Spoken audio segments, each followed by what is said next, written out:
There's certainly a lot to say from Acts chapter 17, and just want to make sure that's straight there. A couple of thoughts as we wrap up our week here in Acts chapter 17.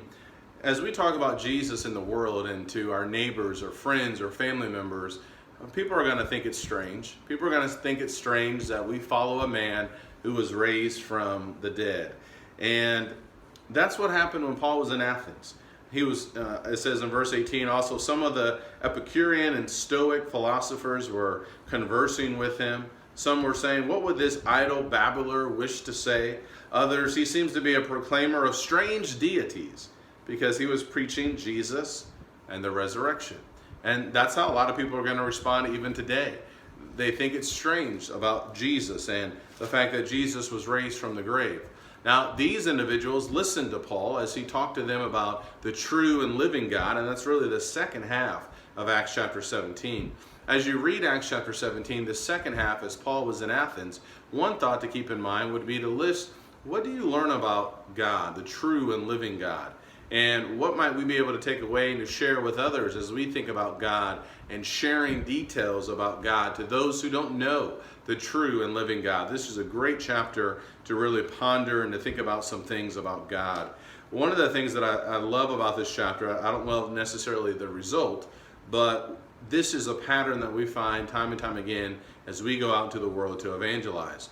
That as Paul was speaking in verse number 30, he began to tell them about repentance and how this is what God requires from all men. And then he told them about the judgment day in verse number 31, that God is going to judge the world in righteousness. It's going to be through a man whom he has appointed, having furnished proof to all men by raising him from the dead, talking about Jesus. We know that the judgment day will come because Jesus has been resurrected from the dead. What's interesting about this in verse 32, when they heard of the resurrection of the dead, and this is something that often will cause conversations to end. When they heard about the resurrection of the dead, some began to sneer, but others said, we'll hear you again concerning this. So think about that. Some mocked, some said maybe, and then in verse number 34, we see that there were some who joined him. So that's a pattern that we're going to find as we reach out to others around us, as we talk to people around us, as we share the good news of Jesus. And so just keep that in mind, that what you often will experience talking to others, it's something that the Apostle Paul experienced as well. There will be some who will listen. There will be some who will say maybe, and then there are some who will mock you and just not listen to you. And that's okay.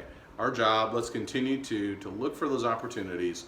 Let's take action as Paul and Silas and Timothy did wherever they were. And when we do, great things will happen. I hope this helps. Talk to you later. Take care, and God bless.